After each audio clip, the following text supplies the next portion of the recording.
Baik, Assalamualaikum warahmatullahi wabarakatuh dan selamat pagi.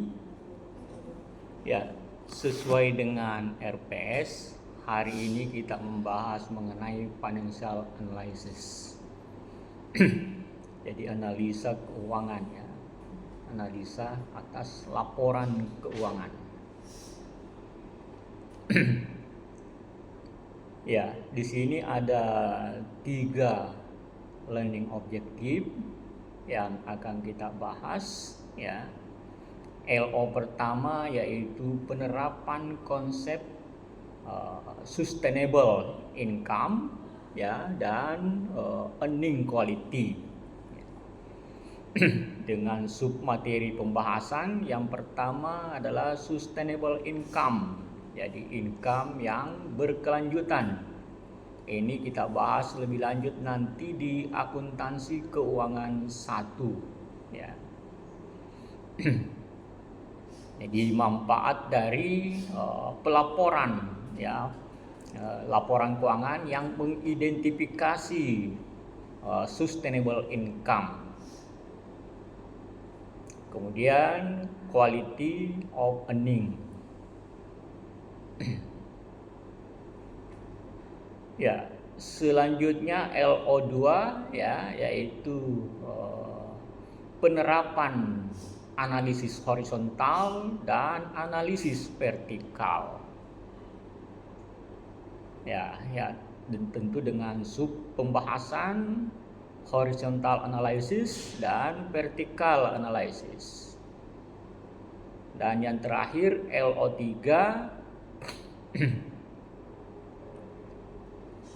ya, analysis company's performance using ratio analysis ya. Jadi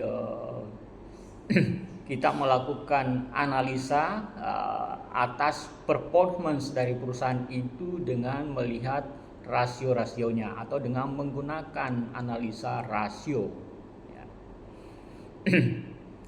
Jadi di sini ada 4 yang sub pokok pembahasan ya.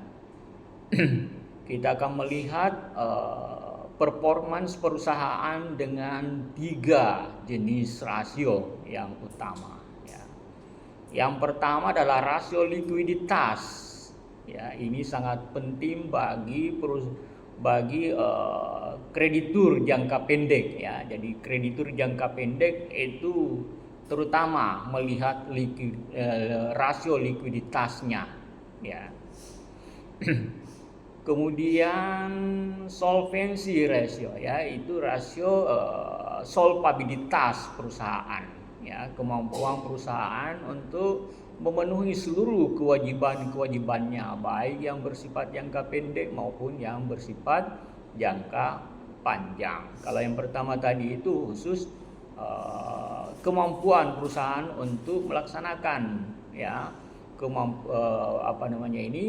kewajiban memenuhi kewajiban jangka pendeknya ya. Kemudian ya, analisis harus dilengkapi dengan profitability ratio ya. Jadi rasio profitabilitas ya, ini tentu saja fokusnya kepada laporan laba rugi ya, juga tentu harus dengan bantuan laporan posisi keuangan ya. Ya, jadi profitability ratio ini tentu saja harus melihat laporan laba rugi ya dan laporan posisi keuangan.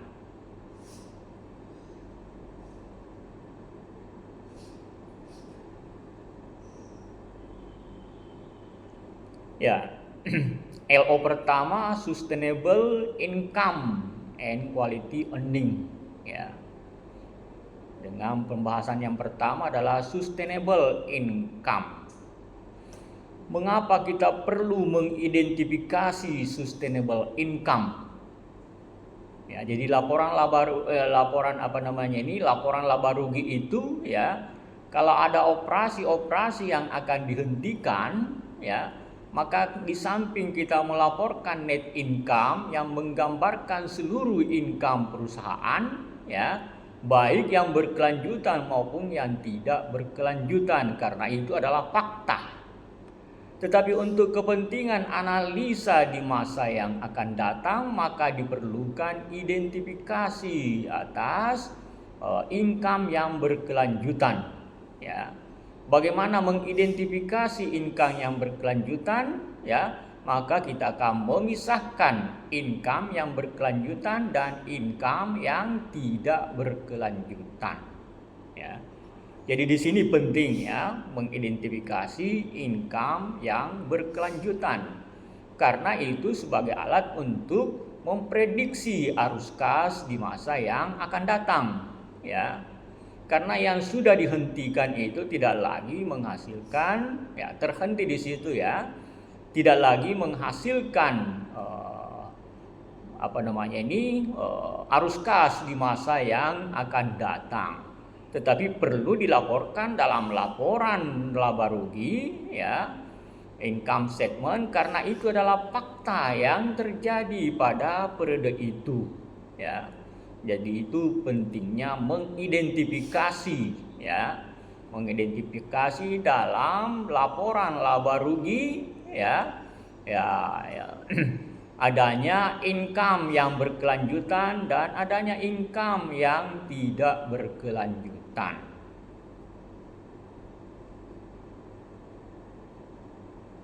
Ya, seperti pada ilustrasi 18.1 itu, ya. Ya, itu gambaran awal mengenai adanya operasi yang dihentikan, ya. Jadi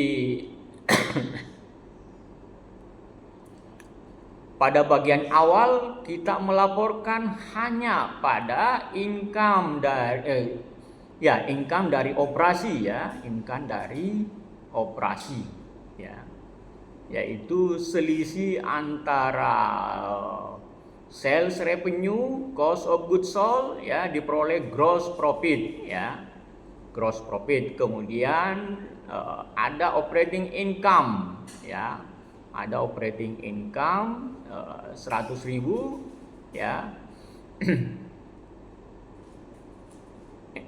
Ada operating expense, ya, sehingga diperoleh income from operation, yaitu 150.000. Kemudian kita laporkan adanya pendapatan lain-lain, ya, pendapatan atau beban lain-lain, ya, dan keuntungan atau kerugian.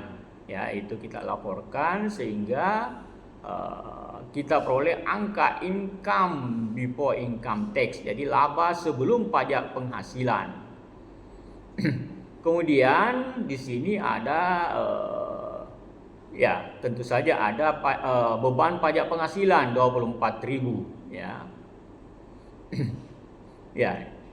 Jadi yang dilaporkan pertama di sini adalah income yang berasal dari operasi yang dilanjutkan, ya. Jadi angka 146 ini adalah angka yang berasal dari operasi yang dilanjutkan, ya. Yang berasal, ya, jadi semua di sini sales revenue, cost of goods sold, ya, sehingga diperoleh gross profit. Itu merupakan angka-angka dari operasi yang dilanjutkan, ya, operasi yang dilanjutkan sampai dengan diperoleh, ya, income dari operasi yang dilanjutkan, ya, sudah bersih dari pajak. Pajaknya juga hanya berkaitan dengan operasi yang dilanjutkan. Kemudian karena ini fakta, ya, fakta yang terjadi pada periode itu, maka kita juga harus melaporkan, ya, penghasilan yang berasal dari operasi yang tidak dilanjutkan, ya. Jadi operasi yang tidak dilanjutkan itu kemungkinan, ya, itu setelah melalui analisis dari pihak manajemen bahwa lebih menguntungkan kalau operasi ini dihentikan, dijual misalnya divisi apa, ya. Jadi beberapa divisi dari itu, ya, beberapa produk misalnya ada operasi yang menurut pertimbangan manajemen itu perlu dihentikan, ya. lebih menguntungkan kalau dihentikan daripada dilanjutkan, ya. Boleh jadi karena dia rugi atau boleh jadi masih untung tetapi keuntungannya kecil, dan kemungkinan di masa depan itu prospek usaha itu lebih suram, ya, maka dihentikan, ya. Ya, net income yang ada di sini adalah net income dari keseluruhan, baik yang berasal dari operasi yang dilanjutkan maupun dari operasi yang tidak dilanjutkan. Ya, ini angka 176, ya, net income. Ya, dalam laporan laba rugi sebenarnya ini hanya sampai di net income ini, ya. Hanya sampai di net income. Ya, ini untuk laporan laba rugi. Tapi ini buku yang saya kirim adalah buku yang berdasarkan GAAP. Saya tidak tahu di mana buku yang berdasarkan FRS, ya. Jadi di sini kalau di GAAP itu dipisahkan laporan laba rugi dan laporan comprehensive income, ya. Di laporan comprehensive income itu yang dilaporkan adalah pertama net income, tentu berasal dari laporan laba rugi. Kemudian yang berikutnya yang dilaporkan adalah other comprehensive income, ya. Semuanya di sini sudah bersih dari pajak, ya, asumsinya, ya. Sehingga di sini adalah comprehensive income 186.000, ya. Jadi kalau laporan yang berdasarkan FRS ada laporan comprehensive income itu terikhtisar saja, ya. Ada yang diambil dari net income itu yang berasal dari income statement, dan kemudian ditambahkan dengan other comprehensive income. Other comprehensive income ini berisi antara lain itu adalah unrealized holding gains, ya. Jadi kemungkinan ada laba, ya. Perusahaan itu sudah melakukan revaluasi aset, ya. Revaluasi aset yang menyebabkan misalnya adanya kenaikan nilai aset, bisa juga penurunan nilai aset, ya. Tapi belum direalisasi. Di sini tempatnya, ya, other comprehensive income. Dalam contoh-contoh berikutnya, ya, yang disajikan di situ yang other comprehensive income itu yang berasal dari keuntungan, ya, yang berasal dari kenaikan atau penurunan nilai dari investasi dalam surat berharga, ya. Investasi dari surat berharga. Jadi ada penurunan ataupun kenaikan nilai dari investasi dalam surat berharga yang tidak bersifat trading, ya, yang tidak bersifat trading.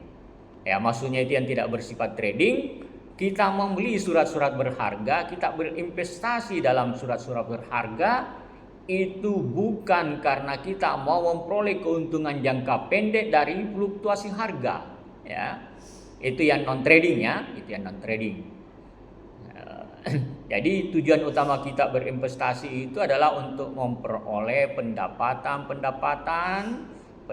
bunga kalau itu surat berharganya obligasi. Sedangkan kalau surat berharganya saham, tentu kita mengharapkan adanya dividen, ya, dividen. Ya, itu kalau kita berinvestasi dalam surat berharga yang non trading, ya.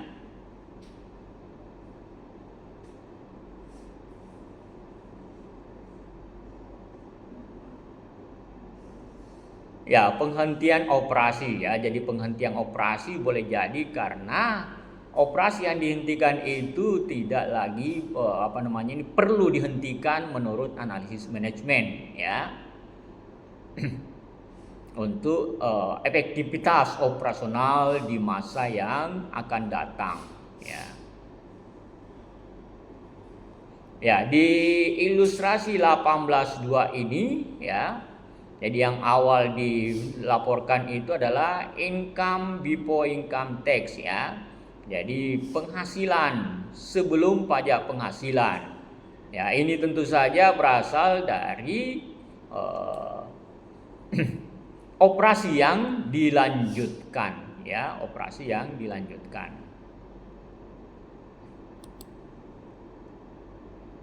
Kemudian ya, jadi income tax expense 240.000 ya, ini income yang berasal dari operasi yang dilanjutkan.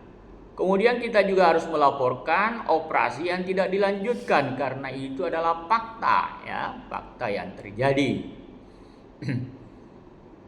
Jadi penghentian operasi ini ada 2 item.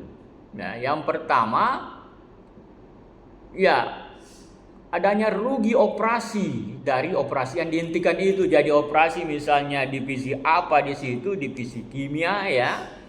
Divisi kimia itu memang mengalami kerugian, itulah 140.000 sehingga dia dihentikan ya.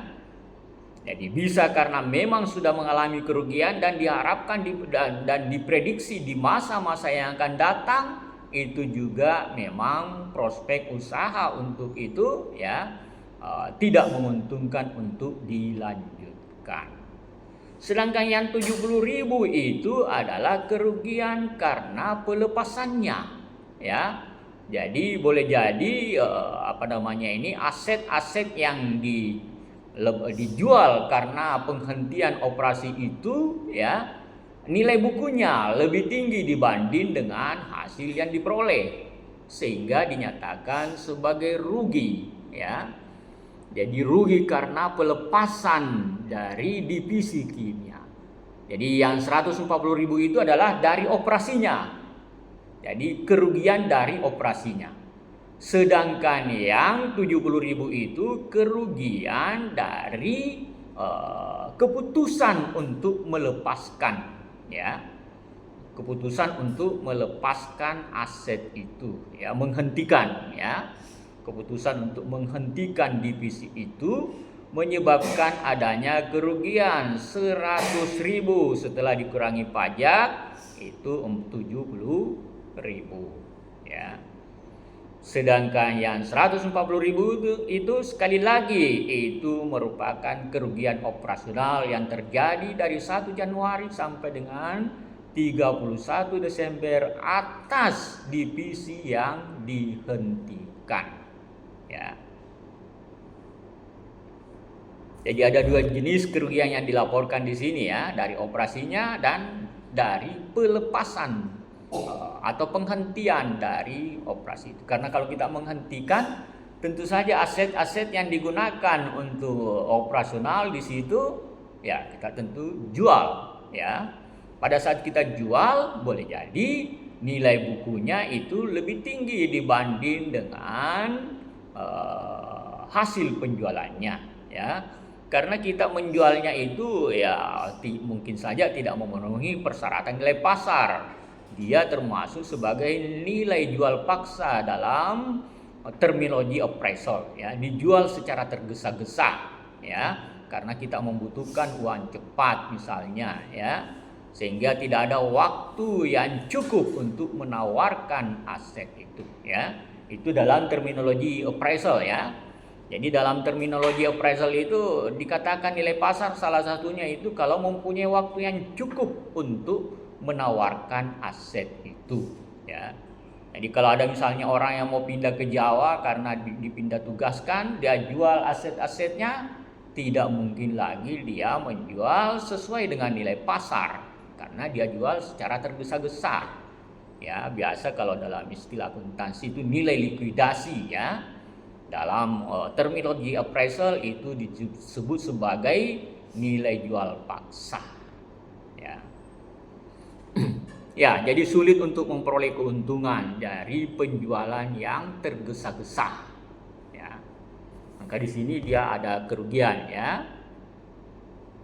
Jadi total kerugian dari pelepasan atau penghentian operasi itu adalah 140.000 ditambah dengan 70.000, keduanya sudah keluar pajak.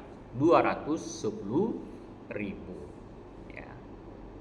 Jadi sekali lagi 560.000 ini berasal dari operasional yang masih dilanjutkan. Ya.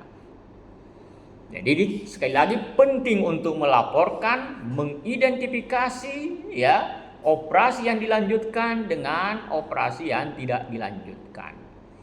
Ya, karena operasi yang dilanjutkan itulah yang akan digunakan oleh para pemakai laporan keuangan, ya, khususnya pihak kreditur maupun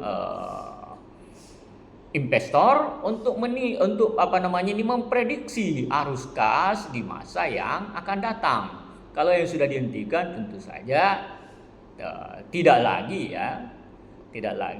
ada prediksi mengenai arus kas di masa yang akan datang. Tetapi harus dilaporkan karena itu fakta. Ya, fakta.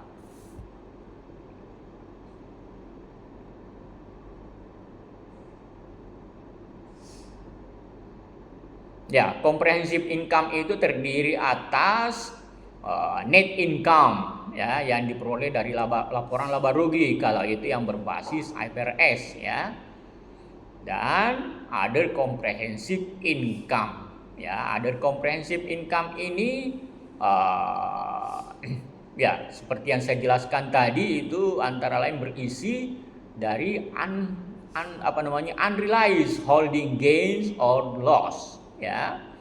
Jadi laba atau keuntungan yang belum terrealisasi, belum dijual, tetapi kita menyatakan adanya rugi atau keuntungan ya. Karena kita menilai hari itu berdasarkan nilai pasarnya misalnya dibandingkan dengan nilai yang tercatat ya, nilai yang tercatat.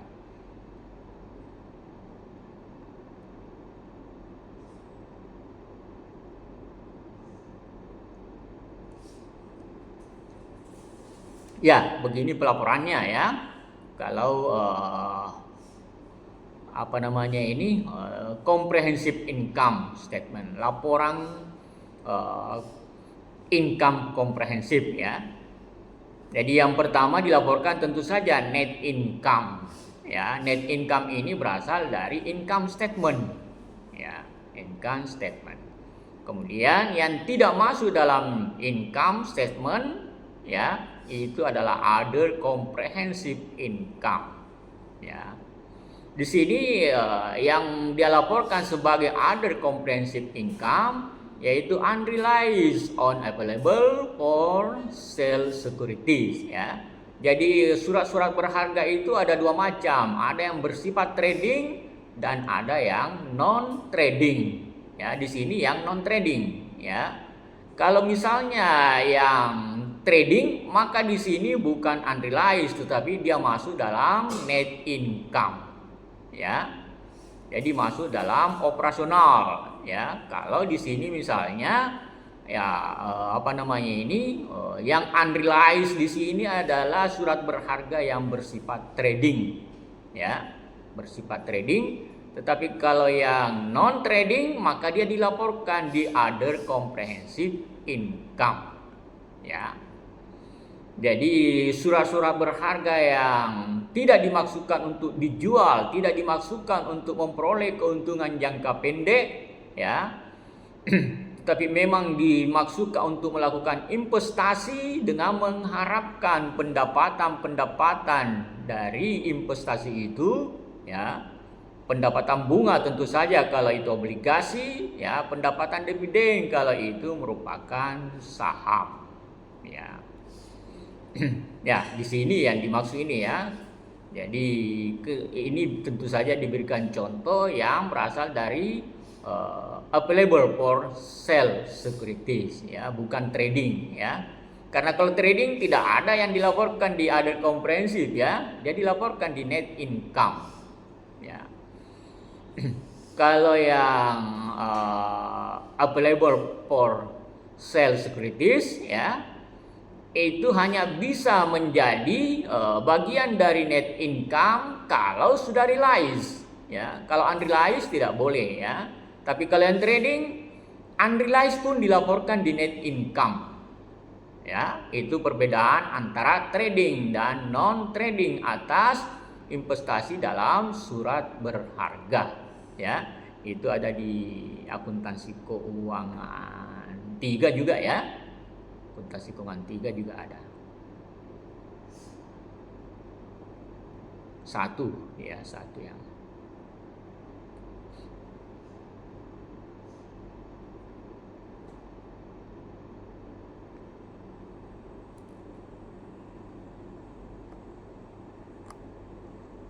jadi other comprehensive income tidak masuk dalam income statement, ya. Dia masuk di comprehensive income statement. Comprehensive income statement sekali lagi memuat angka net income yang berasal dari income statement, ya. Dan yang tidak termuat dalam income statement yaitu other comprehensive income. Ya, penyajiannya dalam laporan posisi keuangan. Di sini dia menggunakan balance sheet ya, karena buku ini berbasis GAAP yang dari Amerika ya. Jadi bukunya Kiso itu menerbitkan secara terus-menerus 2 buku ya, dengan dua versi buku ya. Ada yang berbasis IFRS dan ada yang tetap berbasis GAAP ya, karena memang itu yang digunakan di Amerika dan kawan-kawannya ya, yang masih belum menggunakan IFRS ya. Ya, kita di Indonesia lebih banyak mengadopsi IFRS ya, tapi tidak mengadopsi secara keseluruhan ya. Seperti yang Anda pelajari di akuntansi keuangan 3 ya, yaitu mengenai leasing ya, IFRS itu berbasis berbasis ruler ya, ruler base ya. Jadi dia nyatakan bahwa yang bisa dikategorikan sebagai capital lease itu kalau investasinya nilai sewanya itu 5.000 US dollar ke atas ya. Sedangkan kita berdasarkan principal base, tidak menyebutkan angka ya.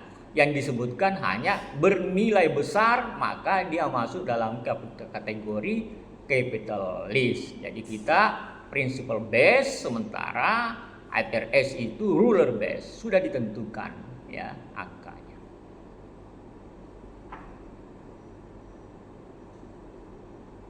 Jadi di sini stockholder equity ya, kalau di IFRS biasanya digunakan shareholders ya. Shareholders equity ya. Common stocknya 3 juta, kemudian ada return earning 300.000 ya. Sini menggunakan kata total paid in capital and return earning ya. Kemudian ada akumulasi kerugian komprehensif ya. Akumulasi kerugian komprehensif itu berasal dari akumulasi ya, dari kerugian komprehensif tahun sekarang dengan tahun-tahun sebelumnya ya. Jadi kalau ini asumsinya masih 1 tahun ya, karena di sini tadi 2000 ya. Ya, 2000. Jadi di sini akumulasi kerugian ya, komprehensif 2000. Kalau misalnya tahun depan ada lagi komprehensif, tetapi dia komprehensif income ya, komprehensif income-nya masuk di laporan laba rugi, akumulasinya tentu mengurangi ini, karena di sini rugi 2000, kemudian misalnya tahun depan ada keuntungan 1000, maka tentu saja akumulasi di sini adalah 2000 kurangi dengan 1000 ya, masih tetap loss. Tapi kalau tahun depan misalnya dia untung 3.000, maka tentu saja di sini akumulasi other comprehensive bukan lagi loss di sini, tapi gain ya, gain sebesar 1.000 karena tahun ini minus 2.000, tahun depan misalnya plus 3.000, sehingga tahun depan itu akumulasi yang terlapor di sini adalah 1.000, ya. Dan di laporan laba rugi yang terlapor adalah 3.000 untung, ya, gain, ya.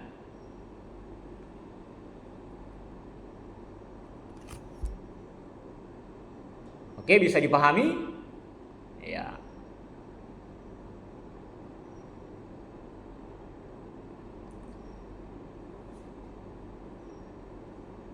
Ya, ini laporan income statement, ya, income statement yang bersifat komprehensif, ya.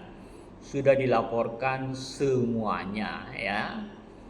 Melaporkan laporan laba rugi yang berasal dengan mengidentifikasi yang pertama adalah dari operasi yang dilanjutkan, ya, sebesar 46.200.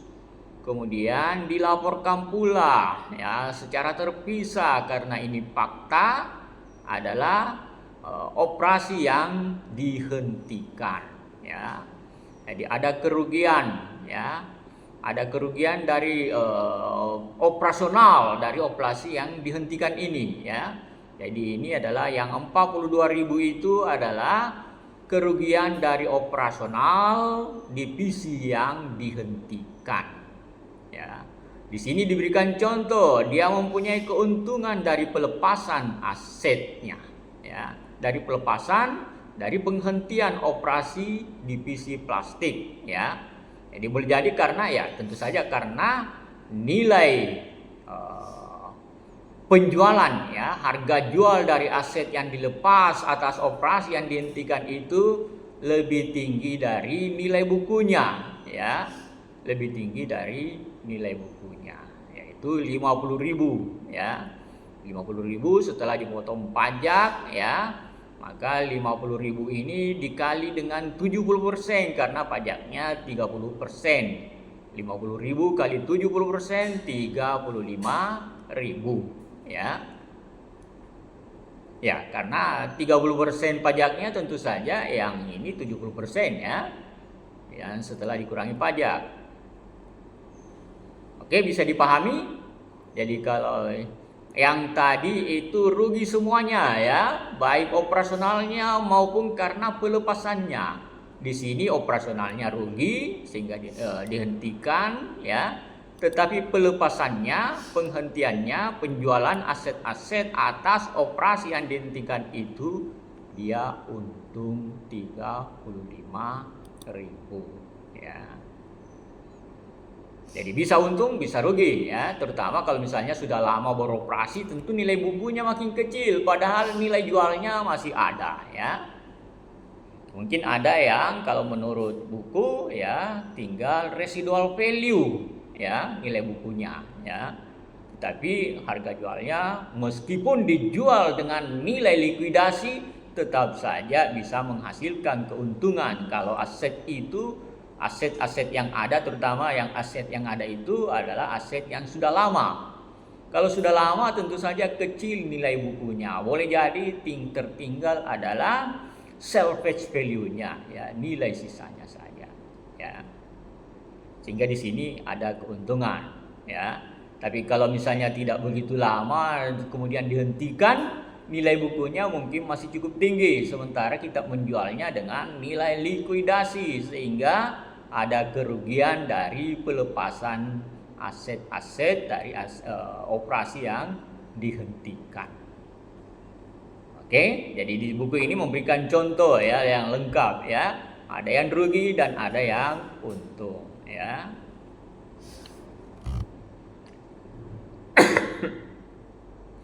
Ya, diperoleh net income. Net income yang ada di sini adalah income yang berasal dari operasi yang dihentikan dan operasi yang berlanjut. Kemudian ada other comprehensive income, yaitu yang berasal dari unrealized gain, ya. Jadi unrealized gain ini adalah keuntungan yang belum direalisasi atas sekuritas yang tidak bersifat trading. Ya, kalau bersifat trading maka dia masuk di angka net income. Ya, kalau bersifat trading.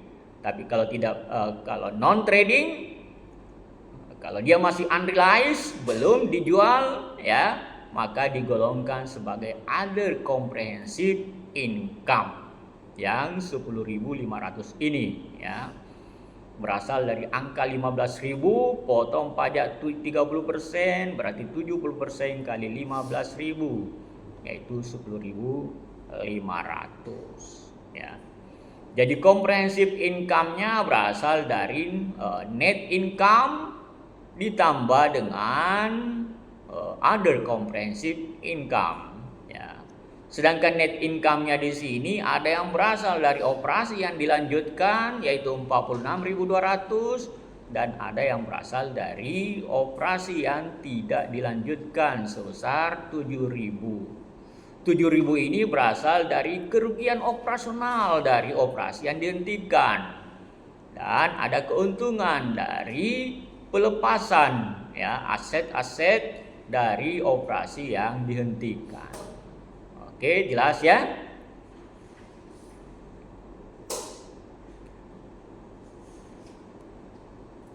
Ya, salah satu kualitas laporan keuangan itu, ya. Jadi salah satu kualitas laporan keuangan yang harus dipenuhi untuk mencapai tujuan umum laporan keuangan. Tujuan umum laporan keuangan tentu adalah agar bisa digunakan dalam pengambilan keputusan-keputusan ekonomi bagi pihak yang berkepentingan, agar ia dapat dijadikan sebagai media untuk mengambil keputusan-keputusan ekonomi, maka laporan keuangan itu harus memenuhi persyaratan-persyaratan kualitas. Salah satu persyaratan kualitasnya adalah bahwa laporan keuangan itu harus dapat diperbandingkan, ya. Jadi ini kan investor mau membandingkan apakah saya berinvestasi di sini, ya, di PT A, perusahaan A, ya, atau PT B, ya. Untuk bisa membandingkan itu ya tentu melihat laporan keuangannya, ya. Salah satu hal yang perlu diperhatikan dalam membuat keputusan yang terkait dengan perbandingan antar laporan keuangan perusahaan itu adalah apakah masing-masing dari yang melaporkan itu menggunakan prinsip akuntansi, lebih khusus lagi accounting policy yang sama, ya. Accounting policy yang sama. Jadi dalam prinsip akuntansi misalnya masih dibenarkan menggunakan FIFO dan average, ya. Tapi tetap tidak bisa diperbandingkan secara langsung kalau antara perusahaan A dengan perusahaan B, ya, itu berbeda accounting polisinya. Yang satu menggunakan FIFO, yang satu menggunakan average misalnya, ya. Di sini dia katakan, ya, jadi terutama kalau FIFO dengan LIFO, ya, itu sangat ekstrim perbedaannya, ya. Maka di IFRS LIFO itu sudah tidak diperkenankan. Di JEP saya lihat ini kalau berdasarkan buku ini, ya, itu masih diperkenankan, ya. Jadi untuk mempersempit perbedaannya itu, maka IFRS tidak membenarkan digunakannya metode LIFO, ya. Karena LIFO dengan FIFO itu sangat ekstrim, ya. Sedangkan average berada di antara keduanya, ya. Jadi average itu adalah metode yang moderat, ya. Sehingga itu yang diperkenankan, ya. Ya, jadi perubahan, ini menyangkut perubahan prinsip akuntansi, ya. Belum masuk ke sana tadi, ya. Ini perubahan prinsip akuntansi berkait dengan perbandingan di antar perusahaan itu, ya. Perbandingan dari tahun ke tahun. Kalau dia melakukan perubahan prinsip akuntansi, ya. Jadi kalau dia melakukan perubahan prinsip akuntansi, maka susah untuk diperbandingkan laporan keuangan tahun lalu dengan laporan tahun sekarang ini. ya. Misalnya tahun lalu dia menggunakan metode LIFO, ya, LIFO. Tetapi karena ada penegasan dari IFRS misalnya bahwa LIFO tidak diperkenankan, maka dia beralih ke FIFO misalnya atau average, ya.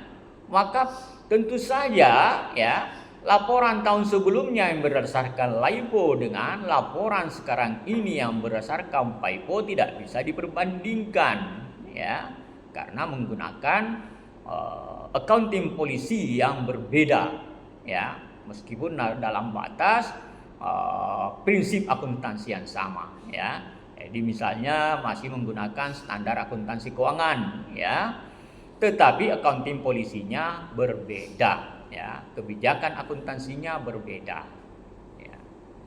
Maka itu juga tidak bisa diperbandingkan untuk perbandingan yang bersifat dari tahun ke tahun, perbandingan yang bersifat vertikal. Maka solusi yang digunakan untuk mengatasi hal ini adalah dengan memberlakusurutkan, ya, accounting policy yang digunakan saat ini ke periode sebelumnya yang diperbandingkan, ya. Itu ada di akuntansi keuangan 3, ya. Ada di akuntansi keuangan 3, ya, yaitu memperbandingkan bagaimana agar bagaimana agar laporan tahun sebelumnya itu masih bisa dibandingkan dengan laporan tahun ini, ya. Jadi perbandingan dari tahun ke tahun itu perlu, ya, perlu untuk melihat bagaimana perusahaan itu apakah mengalami kemajuan, ya, stagnan atau malah kemunduran, ya. Untuk melakukan penilaian itu maka harus menggunakan prinsip akuntansi yang sama, ya, menggunakan accounting policy yang sama.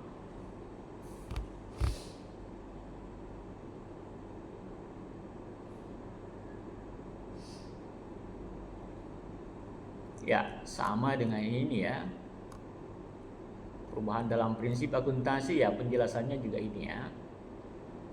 Jadi menggunakan metode yang berbeda itu menyebabkan tidak bisanya kita melakukan perbandingan antara tahun ini dengan tahun sebelumnya, karena menggunakan accounting policy yang berbeda. Maka tentu saja untuk mengatasi hal itu harus memberlakusurutkan, ya, apa yang di accounting policy yang digunakan sekarang ini harus kita terapkan pada tahun sebelumnya yang diperbandingkan, ya.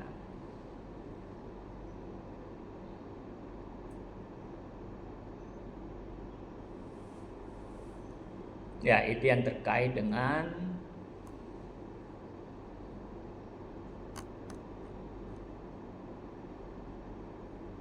perubahan prinsip akuntansi dan bagaimana mengatasi untuk hal seperti ini.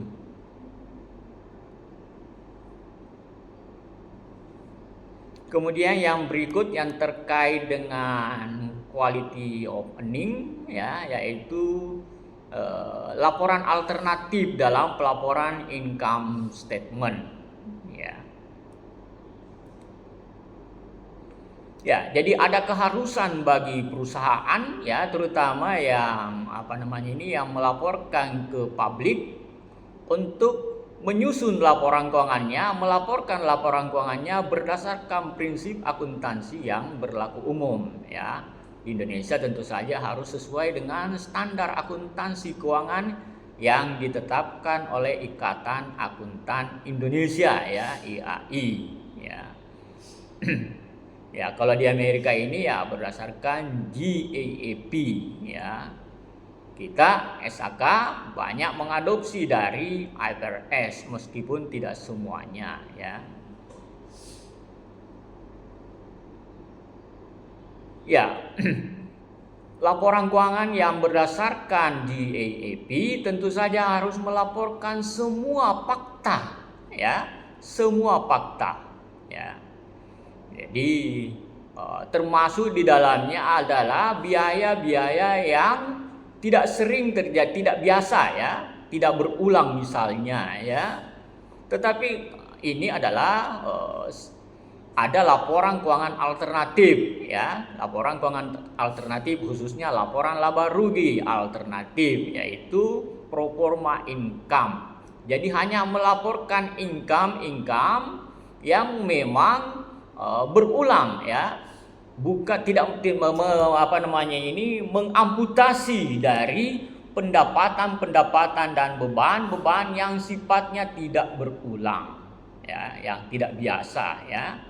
Kenapa dia melaporkan seperti itu? Tujuannya sebenarnya baik, itu untuk membantu untuk memprediksi, ya.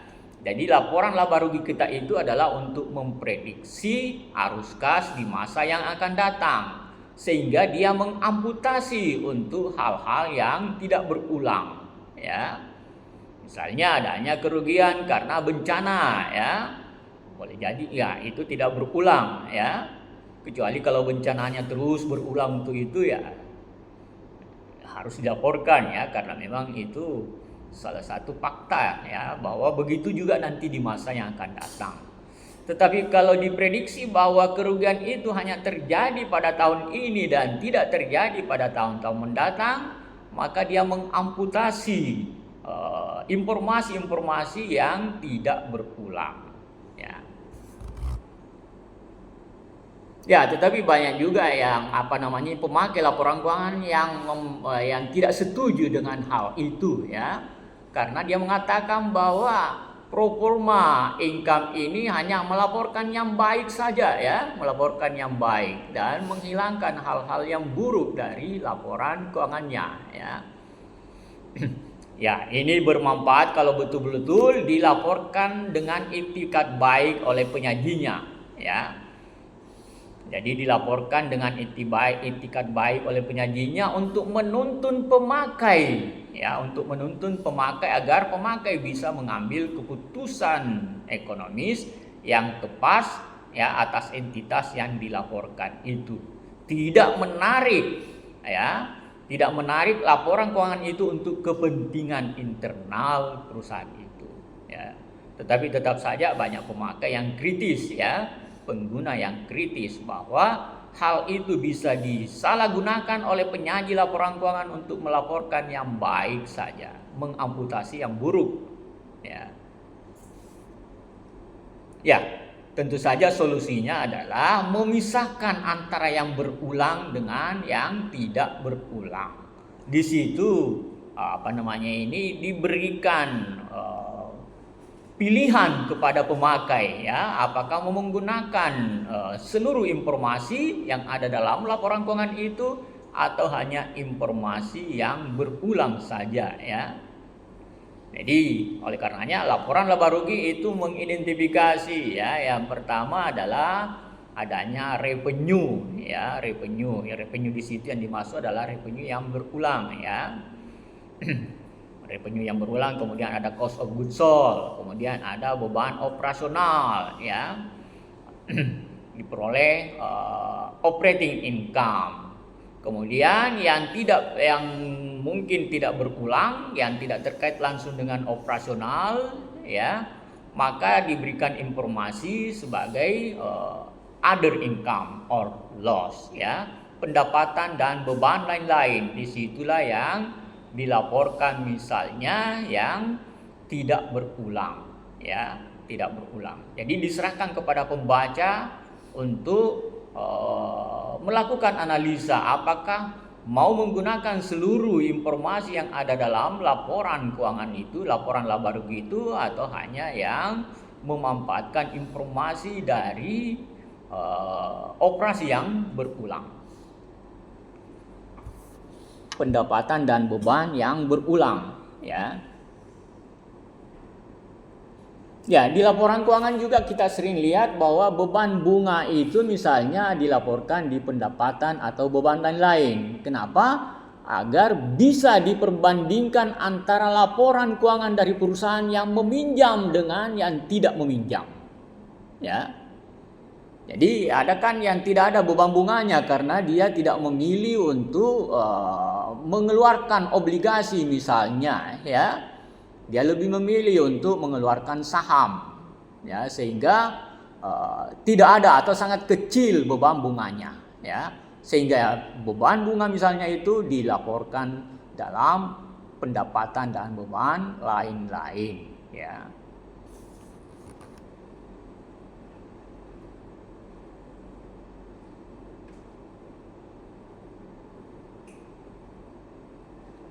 Ya, di sini dijelaskan juga mengenai adanya pengakuan yang tidak layak, ya, pengakuan yang tidak layak. Jadi salah satu yang bisa menyebabkan kualitas laporan keuangan itu menjadi rendah kalau ada pengakuan yang tidak layak, ya, pengakuan yang tidak layak. Pengakuan yang tidak layak ini biasanya adalah yang bersifat alokatif, ya, pendapatan dan beban yang bersifat alokatif. Tapi di sini diberikan contoh yang ya sebenarnya bukan merupakan improper recognition, ya. Di sini yang diberikan contoh bahwa perusahaan itu karena terdesak oleh otoritas, ya. Otoritas yang dalam bidang keuangan seperti kita OJK, Otoritas Jasa Keuangan, terdesak untuk melaporkan agar penghasilan yang dilaporkannya itu tinggi, maka dia memberikan diskon besar, ya, dia memberikan diskon besar sehingga penjualannya menjadi tinggi, ya, menjadi tinggi. Kalau penjualannya menjadi tinggi karena adanya diskon besar pada tahun ini, ya, menurut buku ini, ya, tahun depan tentu saja tidak bisa lagi melakukan penjualan yang besar, ya. Karena seperti kita yang konsumen pakaian misalnya, ya, konsumen pakaian, kalau saya membeli banyak baju pada tahun ini, tentu tahun depan tidak lagi membeli yang banyak. Sehingga kalau pengakuan pendapatannya pada tahun ini besar karena adanya volume penjualan yang besar, ya, itu akan menyebabkan jebloknya pendapatan di tahun mendatang, ya. Tetapi saya kira ini bukan improper recognition, ya. Kalau menurut saya, ya, itu adalah kekeliruan manajemen keuangan, ya.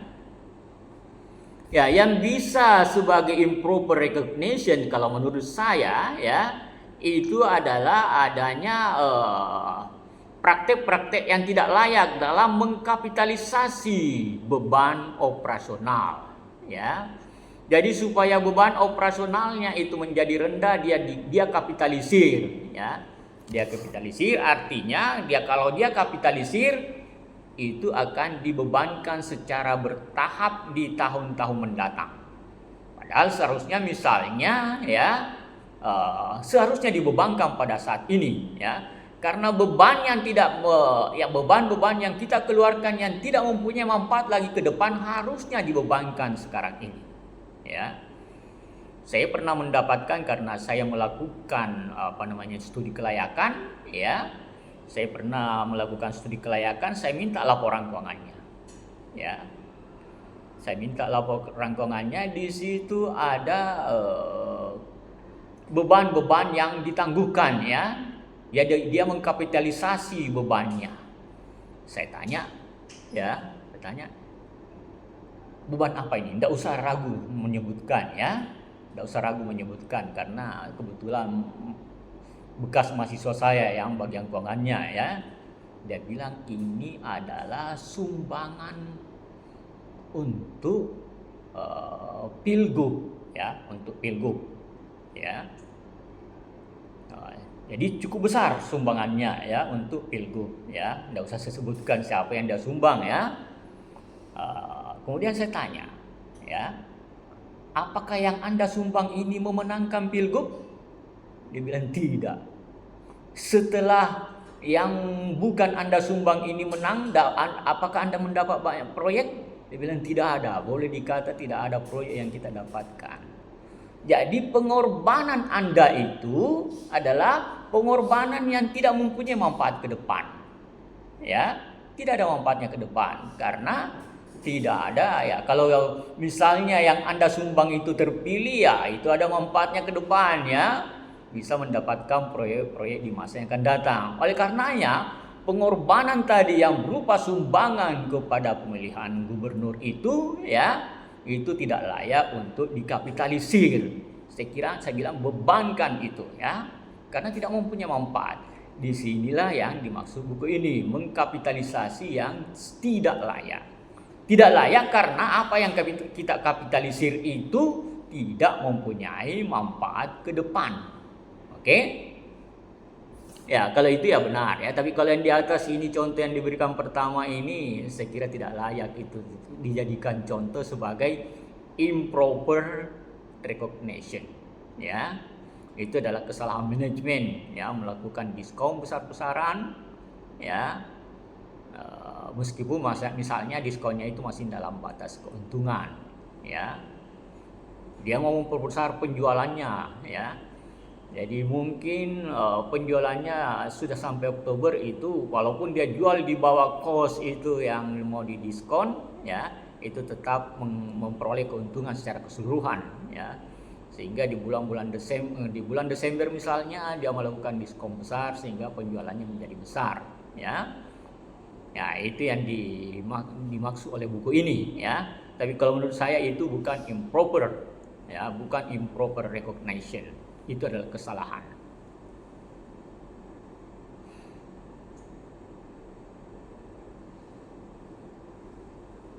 Oke. Ya. Ya, ini ada yang dari Do It ya.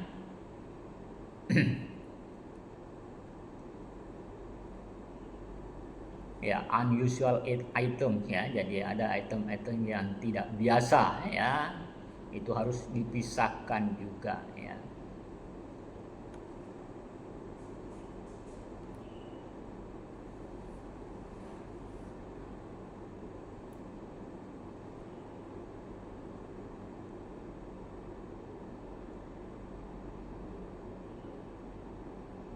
Ya, jadi ini pemisahan hal yang tidak biasa itu tentu antara lain karena adanya penghentian ya, penghentian. Jadi jadi ini soalnya ya sama dengan yang tadi ya, sama dengan tadi, harus kita pisahkan antara operasi yang berkelanjutan dengan operasi yang tidak berkelanjutan ya. Jadi kerugian-kerugian yang terjadi dari operasi yang tidak berkelanjutan tentu dianggap sebagai tidak lagi mempengaruhi arus kas di masa yang akan datang ya. Harus dilaporkan secara terpisah ya. Net income, kemudian ada comprehensive income ya. Jadi unrealized gain on available for sale ya, untuk surat-surat berharganya ya. Tapi kalau misalnya surat berharganya itu trading, sekali lagi dia tidak masuk di other comprehensive income, tetapi dia masuk di net income ya. Kemudian kita masuk pada learning objective yang kedua ya, yaitu penerapan analisis horizontal dan analisis vertikal. Ya, di sini ada intra-company basis ya. Jadi melakukan analisis atas intra perusahaan itu sendiri ya. Jadi melakukan analisis intra perusahaan. Ya, kalau mau melakukan analisis intra perusahaan, tentu saja membandingkan dari tahun ke tahun ya. Kemudian ada intercompany basis ya. Kita membandingkan antara perusahaan kita dengan perusahaan lain yang sejenis ya. Kemudian ada industry average ya. Jadi kita membandingkan perusahaan kita dengan rata-rata industri, bukan satu perusahaan saja ya. Jadi membandingkan dengan rata-rata industri yang sejenis dengan perusahaan kita. Ya, dia menggunakan di sini digunakan analisis horizontal, kemudian analisis vertikal dan analisa rasio. Ya.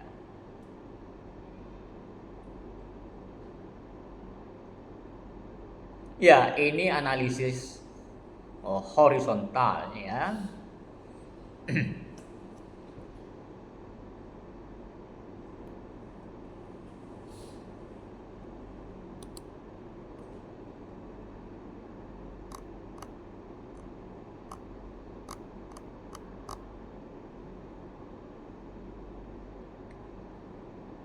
Ya, ini yang disajikan pertama tadi ya, yang di sini.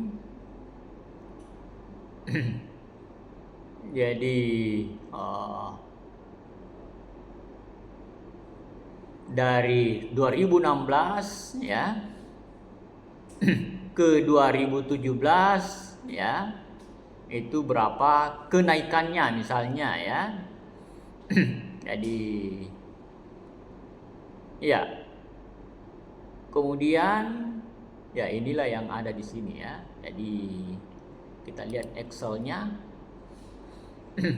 Ini perbandingan antara 2016 dan 2017 ya, dari 8.000 ke 9.000 itu ada kenaikan sebesar 9,10% ya.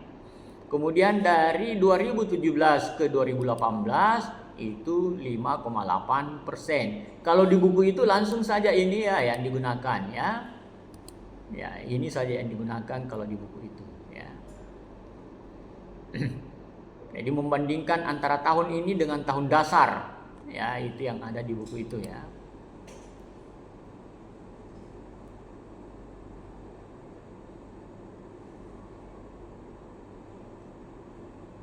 Ya, 33,6%.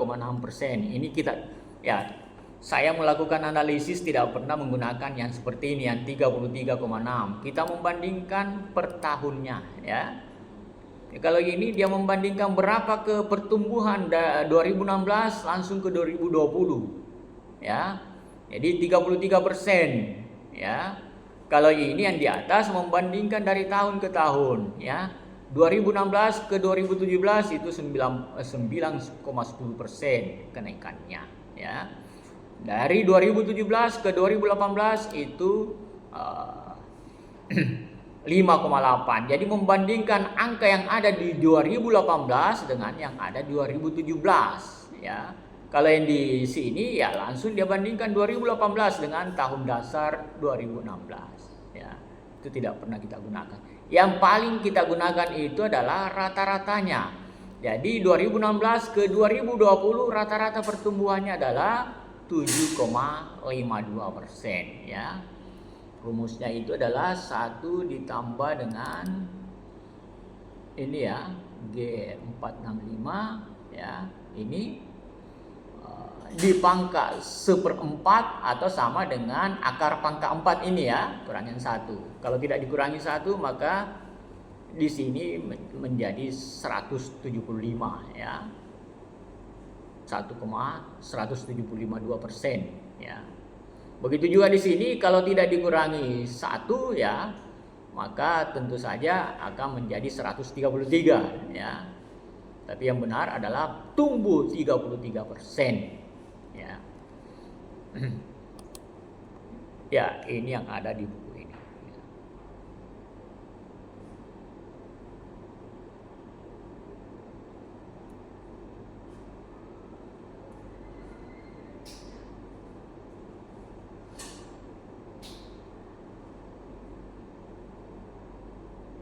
Ya, jadi ini tumbuh, sebenarnya tumbuhnya itu adalah 33% ya, dikurangi dengan 1. Sini tumbuhnya 23% ya.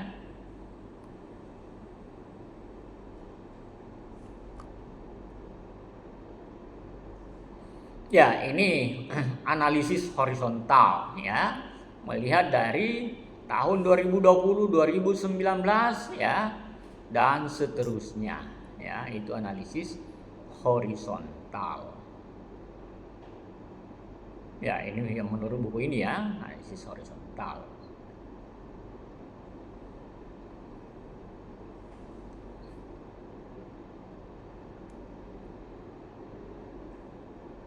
Ya, ini masih analisis horizontal atas neraca ya.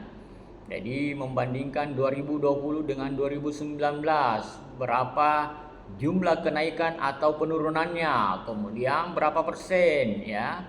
Berapa persen itu tentu saja 290 di sini dibagi dengan tahun dasarnya ya. Jadi dibagi 290 dibagi dengan 2427 diperoleh angka 11,9. Di sini di properti aset ya, properti aset itu 174 kenaikannya ya. Dari 2.816 naik 2.990 sehingga kenaikannya 174 ya. Maka ada kenaikan sebesar 6,2% berasal dari angka 174 dibagi dengan 2816. Begitu seterusnya ya, begitu seterusnya. Ya, ini jadi yang dia maksud di sini dengan analisis horizontal ya. Jadi menganalisis intra perusahaan itu dari tahun ke tahun ya.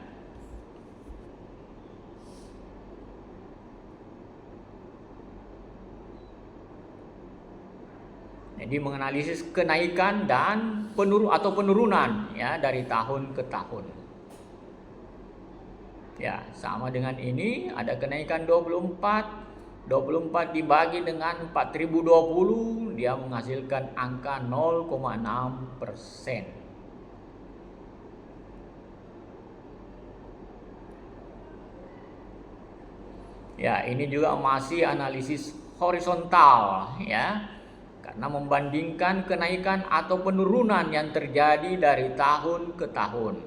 Di sini 2019 ke 2020 terjadi kenaikan net sale ya sebesar 869 yang menghasilkan angka kenaikan 869 dibagi dengan 10.907 yaitu 8%. Begitu juga yang ke bawah ya, membandingkan antara 2019 ya untuk cost of goods sold-nya ya, selling and administrative expense ya, itu membandingkan 2019 2020 berapa kenaikannya dalam angka dan berapa kenaikannya dalam persentase.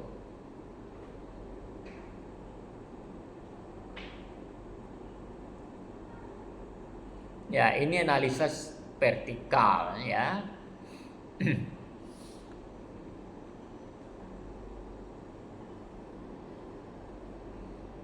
Ya, kalau analisis vertikal itu melihat berapa persen untuk current asetnya, ya, berapa persen untuk properti, ya, properti aset, ya, dan berapa persen untuk other asetnya, ya.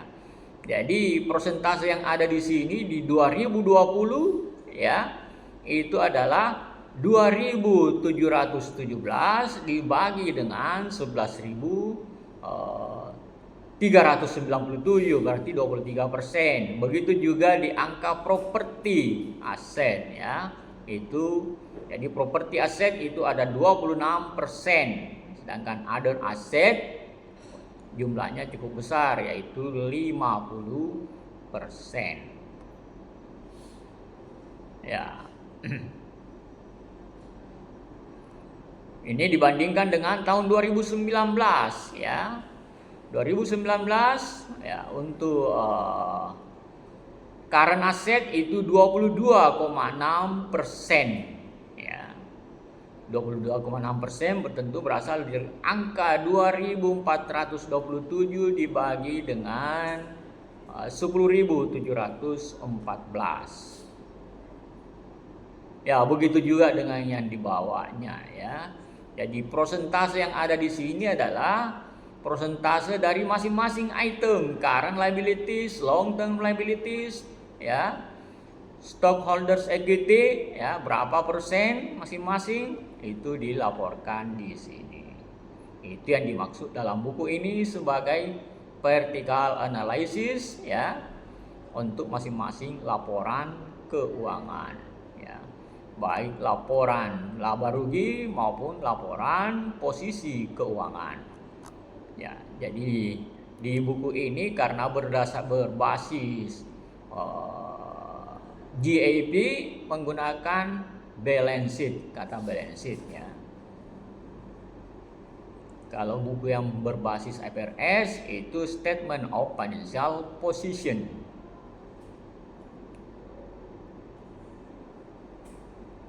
Ya, ini juga masih analisis vertikal ya atas laporan laba rugi ya. laba rugi yang terikhtisar, ya, yang dipadatkan. Jadi hanya melaporkan net sale, ya, tidak diperlihatkan berapa gross sale-nya, berapa pengurangan kontrak account-nya. Jadi langsung net sale, ya. Cost of goods sold, ya, berapa. Jadi persentase yang ada di sini adalah 6.597 dibagi dengan 11.000, ya. Itu adalah 56%. Jadi cost of goods sold 50%, ya. 56, dan tentu saja gross profitnya adalah sisanya, ya. Jadi 100% kurangi dengan 56% itu 44% untuk gross profit, ya. Kemudian ada selling and administrative expense, itu ada 3.000 sekian, itu persentasenya adalah di 28%. Ini dibagi dengan yang di sini. Begitu seterusnya.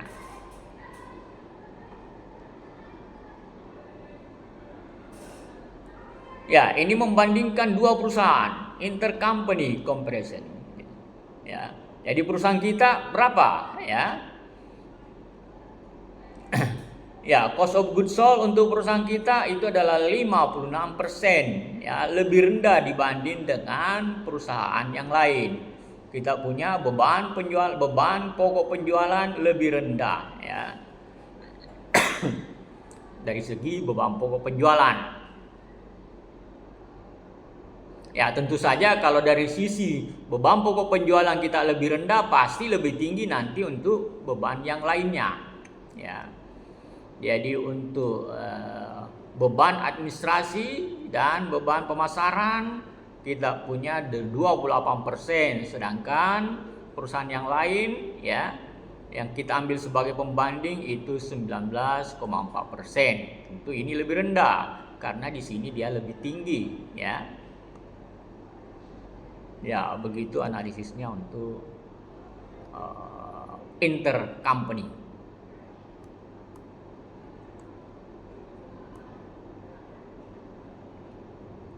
Ya, kemudian yang berikutnya adalah analisa rasio, ya. Analisa rasio itu tentu saja tercakup dalamnya adalah rasio likuiditas, ya, rasio solvabilitas atau solvency ratio, dan ada rasio profitabilitas, ya. Jadi ada rasio likuiditas, ini tentu saja mengukur mengenai bagaimana perusahaan itu memenuhi kewajiban jangka pendeknya, ya. Berapa aset yang bisa mengcover berapa aset lancar yang bisa mengcover utang lancarnya. Tentu saja itu akan baik kalau misalnya rasionya itu adalah lebih dari 1, ya, 1, ya.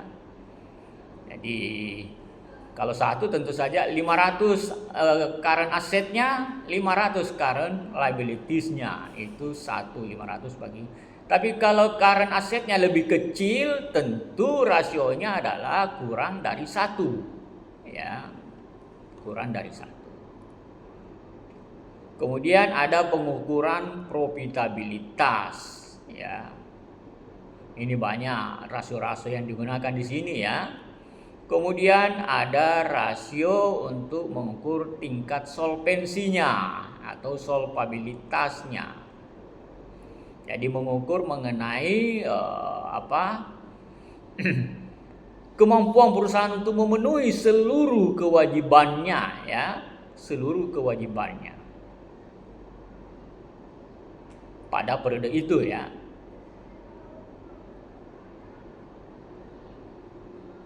Ya, ada intra-company mengukur rasionya di dalam perusahaan itu sendiri. Kemudian ada intercompany membandingkan dengan perusahaan yang lain yang sejenis, salah satu kita pilih, ya. Kemudian ada industry average comparison, ya, membandingkan dari rata-rata industri. Ya, ada rasio likuiditas, ya. Jadi di sini current asset dikurangi dengan current liabilities, ya. Jadi kalau sama jumlahnya tentu nol, ya. Kalau lebih besar current asset dibanding dengan ini tentu saja di atas nol, ya, di atas nol. Kemudian current ratio itu bisa current asset dibagi dengan current liabilities, ya. Jadi 5 dibagi dengan 4, ya, tentu lebih besar dari 1, ya. Tapi kalau sebaliknya current asetnya lebih kecil, maka tentu lebih kecil dari 1. Ya, misalnya 4/5, ya. Berarti hanya 0,9, ya, tidak sampai 100%, ya. Kemudian perputaran persediaan, ya. Perputaran persediaan inventory turnover itu membandingkan antara cost of goods sold dengan rata-rata inventory. Rata-rata inventory di sini untuk mudahnya adalah saldo awal inventory ditambah dengan saldo akhir inventory dibagi 2, ya. Itulah average inventory, ya. Cost of goods sold, kemudian jumlah hari persediaan, ya, itu 365 hari dibagi dengan inventory turnover yang dihasilkan dari sini, ya. Kemudian account receivable turnover, perputaran piutang, ya, yaitu jumlah penjualan kredit, ya, selama 1 tahun dengan rata-rata dari account receivable, ya, account receivable yang netnya, ya. Kalau netnya itu account receivable dikurangi dengan kontra account. Kontra accountnya tentu adalah cadangan kerugian piutang, ya. Jadi di sini piutang bersihnya, ya. Average-nya tentu adalah saldo awal ditambah dengan saldo akhir dibagi 2, ya. Kemudian rata-rata, ya, periode penagihan rata-rata, ya. Jadi 365 hari dibagi dengan account receivable turnover, ya. 365 hari dibagi dengan perputaran piutang, ya. Perputaran piutang kita peroleh tadi dari net credit sale dibagi dengan average net account receivable.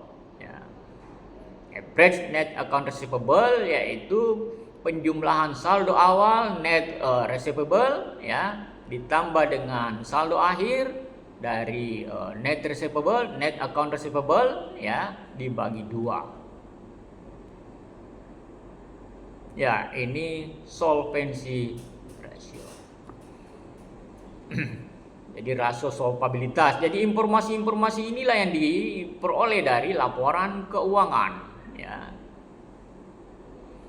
Jadi debt to asset ratio yaitu total liabilities dibanding dengan total asetnya, ya. Ya, debt to ini, ya. Ya, di sini tentu karena yang di atas di sini total liabilities-nya, ya, itu yang dibagi, maka tentu saja di sini akan baik kalau dibawa dari 1, ya, kurang dari 1. Jadi liabilities-nya 4, ya, total asetnya 5, tentu dibawa dari 1, ya.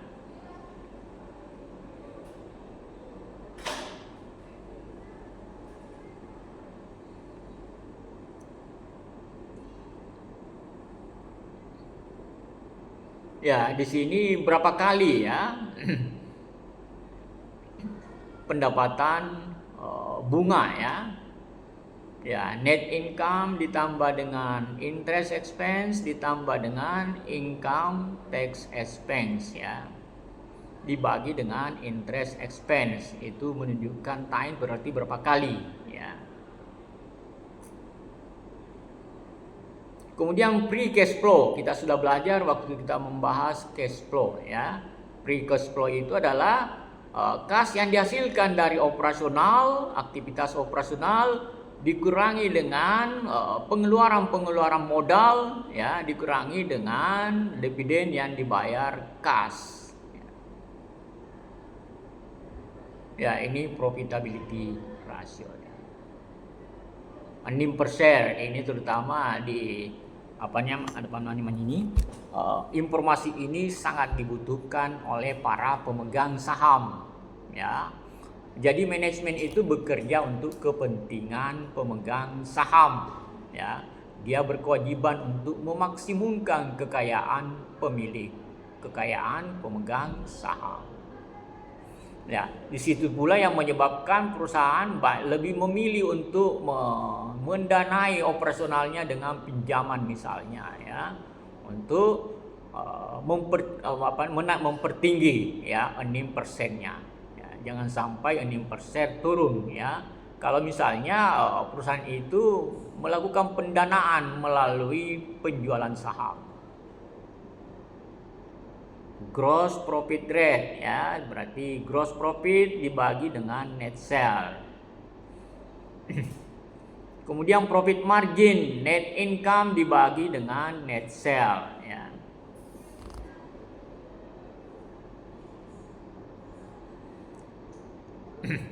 Kemudian perputaran aset, ya. Return on asset, ya. Jadi membandingkan antara hasil yang diperoleh, ya, dengan rata-rata aset, ya.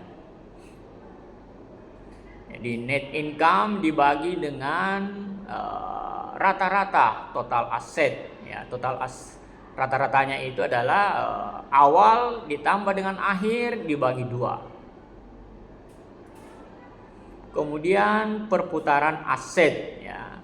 Perputaran aset itu adalah net sale, ya, dibagi dengan average total asset. Ya, ini semua rasio-rasio yang digunakan untuk melakukan analisis atas laporan keuangan. Oke, ada yang mau ditanyakan sampai di sini? Sebelum saya mengakhiri, semuanya sudah bisa, ya? Karena ini sudah dipelajari di akuntansi keuangan 1. Baik, kalau sudah tidak ada, saya akhiri kuliah ini. Assalamualaikum warahmatullahi wabarakatuh dan selamat pagi.